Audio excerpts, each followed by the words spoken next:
राष्ट्रपति भवन में मौजूद मुगल गार्डन का नाम बदलकर अब अमृत उद्यान हो गया है। अमृत महोत्सव के तहत इसका नाम बदल दिया गया है। ऐसे में अब इस पर राजनीतिक तापमान भी बढ़ गया है। समाजवादी पार्टी के प्रमुख अखिलेश यादव ने इस पर आपत्ति दर्ज जताई है। कन्नौज में अखिलेश यादव ने कहा कि ये भी हो सकता है कि हमारा नाम भी अमृत कर दिया जाए। उन्होंने कहा कि भाजपा के लोग किसी को भी स्वीकार नहीं कर सकते हैं। क्या ये भाजपा के लोग तय करेंगे कि किसका क्या करना है? भाजपा को शर्म आनी चाहिए कि वो अपना काम नहीं कर पा रही है।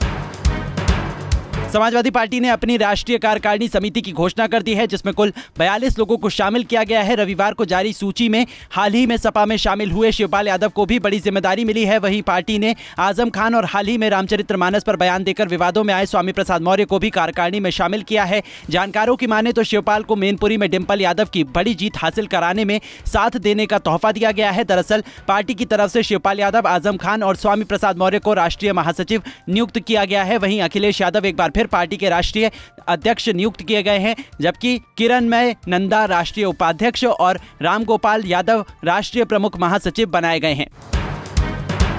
समाजवादी पार्टी की तरफ से जारी की गई राष्ट्रीय कार्यकारिणी की लिस्ट में 14 लोगों को राष्ट्रीय महासचिव बनाया गया है। शिवपाल यादव के अलावा आजम खान और रामचरितमानस विवाद में घिरे स्वामी प्रसाद मौर्य को भी राष्ट्रीय महासचिव बनाया गया है, जिसके तहत कहा जा रहा है कि रामचरितमानस विवाद में घिरे स्वामी प्रसाद मौर्य को अखिलेश यादव की मौन स्वीकृति मिल गई है। भाजपा के यूपी प्रदेश अध्यक्ष भूपेंद्र चौधरी ने एक बार फिर सपा एमएलसी स्वामी प्रसाद मौर्य पर निशाना साधा है। भूपेंद्र चौधरी ने कहा कि स्वामी प्रसाद मौर्य अपने बयानों पर माफी मांगे। बता दें कि स्वामी प्रसाद मौर्य ने रामचरितमानस पर विवादित बयान दिया था। वहीं साधु संतों के ऊपर भी स्वामी प्रसाद मौर्य ने विवादित बयान दिया था। इस सारे घटनाक्रम पे उनका स्टैंड क्या है? वो पार्टी के साथ खड़े हैं अपनी, या स्वामी प्रसाद मौर्य जी के साथ? तो उन्हें ये क्लियर करना पड़ेगा। जिस प्रकार से बयानबाजी स्वामी प्रसाद जी ने पिछले लंबे कालखंड में की है, चाहे भगवान राम के चरित्र को लेकर हो, भगवान रामायण से जुड़े, रामचरितमानस से जुड़े विषयों पर हो, तो ये आपत्तिजनक है। अब उन्होंने साधु संतों को शैतान,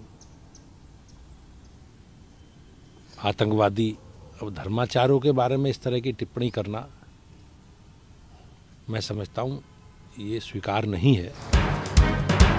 सनातन धर्म को लेकर सीएम योगी के बयान पर अखिलेश यादव के बाद अब जयंत चौधरी ने पलटवार किया है। जयंत चौधरी ने ट्विटर पर लिखा है कि योगी जी को शायद पता नहीं, लेकिन भारत का कोई एक राष्ट्रीय धर्म नहीं और समाज के संस्कार और मर्यादा संविधान और मानवता के मूल्य से हैं। बता दें कि सीएम योगी ने सनातन धर्म को देश का राष्ट्रीय धर्म बताया था और कहा था कि अगर कोई निजी स्वार्थ से ऊपर उठकर राष्ट्र धर्म से जुड़ता है तो वो देश सुरक्षित होता है।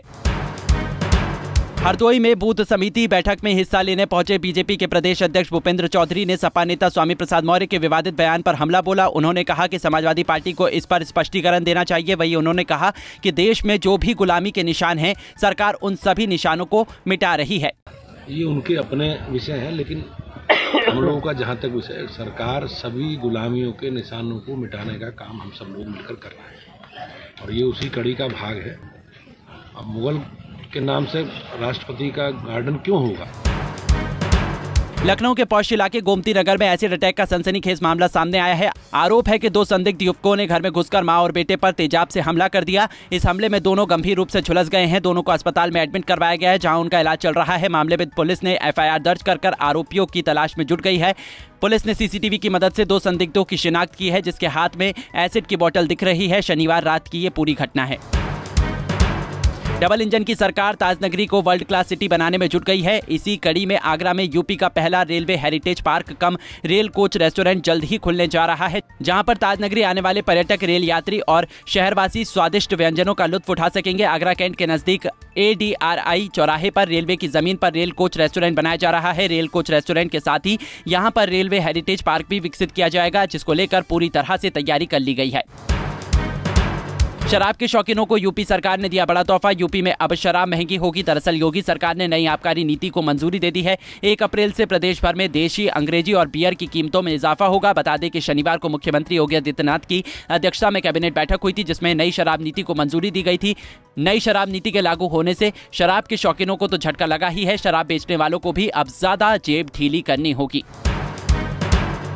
हरदोई में खच्चर पर मैं हूं जिला पंचायत राज अधिकारी लिखे पोस्टर लगाने के मामले में एफआईआर दर्ज की गई है। डीपीआरओ की तहरीर पर अज्ञात के खिलाफ शहर कोतवाली में एफआईआर दर्ज की गई है। पुलिस पूरे मामले में पड़ताल कर रही है। बता दें कि कुछ दिन पहले जिला अस्पताल के बाहर एक खच्चर का वीडियो वायरल हुआ था जिसमें लिखा था मैं हूं जिला पंचायत अधिकारी। ये सोशल मीडिया पर वीडियो जमकर वायरल हो रहा है। अभी अलीगढ़ के एएमयू में लगे इस्लामिक नारा अल्लाह अकबर का मामला शांत भी नहीं हुआ था कि अब बुलंदशहर से भी कुछ ऐसा ही नारा सोशल मीडिया पर इन दिनों तेजी से वायरल हो रहा है। यह वीडियो बुलंदशहर के उच्च माध्यमिक विद्यालय का है, जहां 74वें गणतंत्र दिवस के मौके पर एक छात्रा स्कूल में कार्यक्रम के दौरान एक नज्म गाती नजर आ रही है जिसमें वो इस्लामिक नारा ए तकबीर लगाती हुई दिखाई दे रही है। वायरल वीडियो बुलंदशहर के उच्च प्राथमिक विद्यालय नीमखेड़ा का है। अलीगढ़ के इगलास कस्बे में लगने वाले 3 दिवसीय बसंत पंचमी के मेले में बार बालाओं ने फिल्मी गानों पर जमकर ठुमके लगाए। इस मेले में भीड़ इतनी बेकाबू हो गई कि लोगों ने जमकर मारपीट और लात घूंसे चले। इस दौरान खास बात यह रही कि इस बार मेला आयोजक प्रशासनिक अधिकारी समेत पुलिस प्रशासन था। बावजूद इसके सभी अधिकारी नदारद रहे। बसंत पंचमी के मेले में डांस पार्टी लगाकर बार बालाओं के फिल्मी गानों पर जमकर ठुमके लगाए गए, जिसका सोशल मीडिया पर वीडियो वायरल होने के बाद स्थानीय पुलिस प्रशासन पर सवाल खड़े किए जा रहे हैं।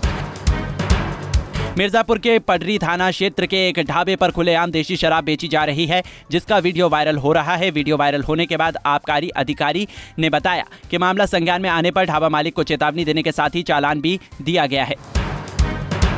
दुनिया का सबसे बड़ा चाकू रामपुर के जौहर चौक पर जिला प्रशासन की ओर से लगाया गया है, जिसकी लंबाई करीब 20 फीट है, जो आकर्षण का केंद्र बना हुआ है। आपको बता दें कि 5 फरवरी के बाद इस चौराहे का उद्घाटन जनप्रतिनिधियों की उपस्थिति में किया जाएगा।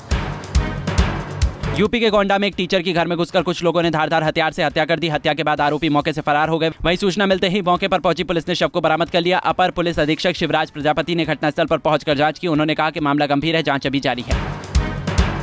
आगरा लखनऊ एक्सप्रेसवे पर दौड़ते ट्रक में अचानक आग लग गई। बताया जा रहा है कि ट्रक में काफी दवाइयां भरी हुई थी। ट्रक गुवाहाटी से जयपुर के लिए जा रहा था। आग लगने से लाखों की दवाइयां भी राख हो गई हैं। वहीं दमकल ने करीब 2 घंटे की मेहनत के बाद आग पर काबू पाया। हापुड़ में 1 लाख रुपए का इनामी बदमाश मनोज भाटी पुलिस मुठभेड़ में ढेर हो गया, जबकि एक बदमाश को पुलिस ने गिरफ्तार कर लिया है। वहीं इस मुठभेड़ में एक इंस्पेक्टर भी गोली लगने से घायल हो गए हैं। बताया जा रहा है जिसे इलाज के लिए अस्पताल में भर्ती कराया गया है। मारा गया बदमाश गौतम बुद्ध नगर के दादरी क्षेत्र के नगला नैनसुख का रहने वाला बताया जा रहा है।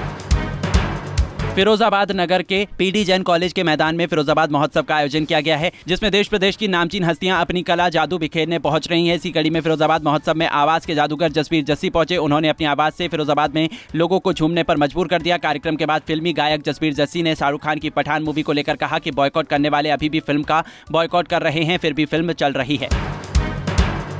गोरखपुर में एक कोरियर कंपनी के कर्मचारी को पुलिस को सोना चोरी होने की झूठी सूचना देना उसी के गले की फांस बन गया। गोरखपुर पुलिस ने फर्जी सूचना देने वाले कर्मचारी को गिरफ्तार कर लिया है। साथ ही उसके पास से कंपनी के 1.5 लाख रुपए भी बरामद कर लिए हैं। पुलिस ने सीसीटीवी फुटेज की मदद से 24 घंटे के अंदर घटना का खुलासा कर दिया है। जांच में पता चला है कि bright logistic service courier company के मालिक राजन कुमार ने सभी सोने के सामानों को कर्मचारी को देकर लखनऊ भेज दिया था और पुलिस को चोरी की सूचना दी थी ताकि इंश्योरेंस क्लेम हो जाए। फिलहाल पुलिस कोरियर कंपनी के मालिक की गिरफ्तारी के लिए दबिश दे रही है।